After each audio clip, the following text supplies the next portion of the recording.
ત્રિવેણી turbine જે છે તે ખૂબ સારો સ્ટોક છે.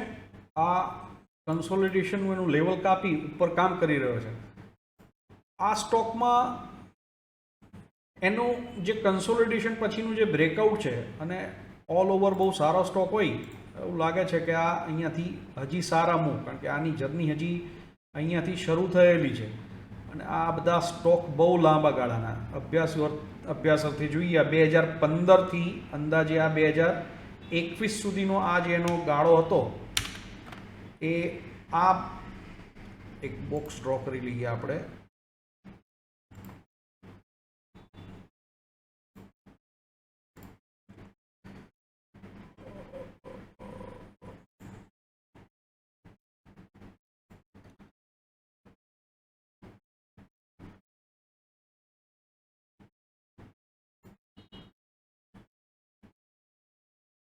માફ કરજો, હમણાંથી બહુ ટાઈમથી આ બોક્સીસ દોર્યા નથી, કારણ કે ચાર્ટ જ્યારે શીખતા હતા ત્યારે શરૂઆતમાં બધા બોક્સ દોરવાની જરૂર પડતી હતી. હમણાંથી આની જરૂર પડતી નથી.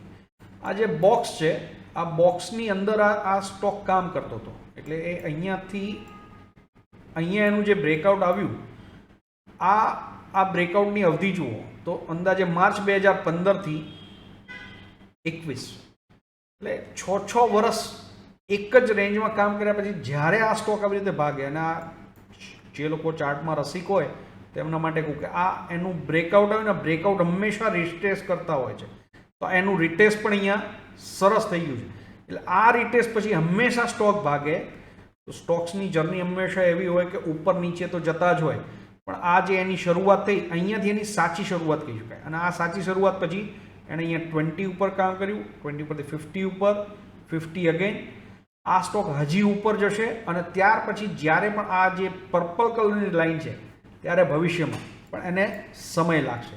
સાથે સાથે અહીંયા વોલ્યુમ દેખાઈ રહ્યા છે. You can't go wrong. આ સ્ટોકમાં એન્ટ્રી ચોક્કસપણે કરી શકાય. છેલ્લા 2 સ્ટોકની વાત કરીએ, આપણે વિડીયો પૂરો કરીએ.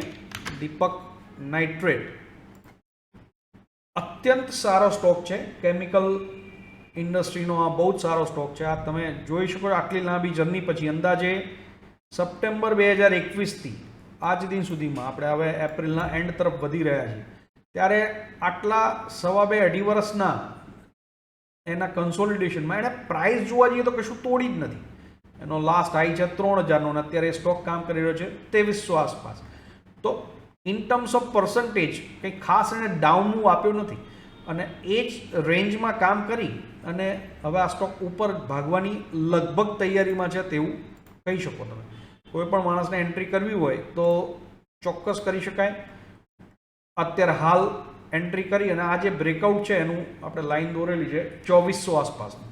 તેના બ્રેકઆઉટ પછી આ બહુ સારી જર્નીમાં અને કોઈ લાંબા ગાળા માટે જેને 2-2.5 વર્ષથી 5 વર્ષનો જેને વ્યૂ હોય રોકાણ માટેનો, તેમણે ખાસ આ સ્ટોકમાં એસઆઈપી પણ કરી શકાય કે દર મહિને દીપક નાઇટ્રેટમાં આપણે આટલા પૈસા નાખશું. તેવી રીતે પણ કામ કરવું હોય તો કોઈ કરી શકે. અને ખૂબ સારા મોટા અને તમે જર્ની જુઓ આ સ્ટોકમાં. માનો કે 2015 આજુબાજુ કોઈએ આપણે 15 પકડીએ જાન્યુઆરી અંદાજ લેવા માટે, 80 રૂપિયાનો સ્ટોક હતો તે સમયમાં.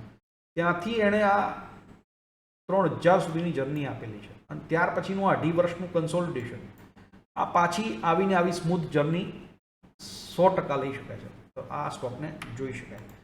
છેલ્લો સ્ટોક લઈશું નવીન ફ્લોરિન. 2020 આસપાસ જે પહેલો પોર્ટફોલિયો મારો બહાર પાડેલો મિત્રોમાં વર્તુળમાં બધાને આપેલો, તેનો બહુ સારો અને બહુ જ મોટા રિટર્ન બનાવી આપ્યા તેમાંનો સ્ટોક છે. લાંબી જર્ની પછીનો આ વિરામ છે. બધા જ સ્ટોક આ સાર્વત્રિક છે. તમે ઇન્ડિયાનું બજાર હોય કે અમેરિકાનું હોય કે યુરોપનું હોય, કોઈ પણ બજારમાં કોઈ પણ સ્ટોક ભાગે પછી વિરામ કરે, વિરામ કરી અને પાછા એ પોતાની જર્ની શરૂ કરતા હોય છે. એટલે આ સ્ટોકમાં ભૂતકાળની એની જર્ની છે. આ અહીંયા 33 રૂપિયાથી 800-900 રૂપિયા સુધીની જર્ની. ત્યાર પછીનો આ એનો વિરામ, પાછી નવી જર્ની, આ નવી જર્ની પછીનો પાછો વિરામ. હાલમાં માર્કેટમાં પાર્ટિસિપન્ટ્સ ડીમેટ એકાઉન્ટ ખૂબ વધી ગયા હોય, બધા જ લોકો ચાર્ટ જોતા થઈ ગયા છે અને અત્યારે માર્કેટમાં એવું ચોક્કસ માની શકાય કે જે બધાને દેખાતું હોય, આ જે એક નાની લાઇન ડ્રો કરેલી છે તે તેનો ડિમાન્ડ ઝોન છે, જ્યાં આગળ બધા જ બાઇંગ કરતા હોય છે ડિમાન્ડ ઝોન ઉપર. એટલે આ ડિમાન્ડ ઝોન ઉપર બધા એસએલ અહીંયા રાખીને બેઠા હશે અને એ બધાનો એસએલ એને ખાધો જ છે, કારણ કે આ ફ્યુચરનો સ્ટોક છે. એટલે ત્યાં આગળ નાના મોટા બધા જ ટ્રેડરો હોય, બધાના એસએલ માર્કેટ બધાનું હન્ટિંગ કરતું જ હોય છે અને એ એવું દેખાડે છે કે આ હન્ટિંગ કરી હવે એ રિવર્સલના મૂડમાં છે. આ જે આવા રાઉન્ડ બની રહ્યા છે ને, આ રાઉન્ડ એ ખૂબ સારી નિશાની છે. છતાંય 100% કશું હોતું નથી. ટોપ અને બોટમ ખાલી ગોડ અને ફ્રોડ, ભગવાન અને કોઈ ફ્રોડ હોય તે જ પકડી શકે, બાકી એક્ઝેક્ટ ટોપ અને બોટમ. પણ આ જે લાઈન દોરેલી છે 2700 આસપાસની, એની રેન્જમાં રોકાણકાર તરીકે આમાં એન્ટ્રી કરતા રહેવું જોઈએ. બની શકે આ સ્ટોક હજી અહીંયા કદાચ 2-4 મહિના ટાઈમપાસ પણ કરે. મારી દ્રષ્ટિએ આનો સમય લગભગ પૂરો થઈ ગયો છે. આ જે લાઈનો અને ચાર્ટની રેખાઓ છે તેનાથી આપણે પ્રાઇસ અને સમય અવધિનો એક અંદાજ કાઢવાનો પ્રયત્ન કરતા હોઈએ છીએ. તે એવું દેખાડે છે કે આ લગભગ એનું કરેક્શન પૂરું થઈ ગયું છે. કદાચ 2-3 મહિના અહીંયાથી કામ પણ કરે નીચેની સાઈડ, પણ લાંબા ગાળા માટે આ ખૂબ સારો સ્ટોક છે. આશા રાખું છું તમને બધાને આ વિડીયો પસંદ આવ્યો હશે. જો તમને આ પસંદ આવ્યો હોય તો અમને વોટ્સઅપના માધ્યમથી પણ કમ્યુનિકેટ કરો અને નવી ચેનલમાં જે આ વિડીયો અપલોડ કરશું તેમાં વધુમાં વધુ મેસેજ નાખી અમને પ્રોત્સાહિત કરો.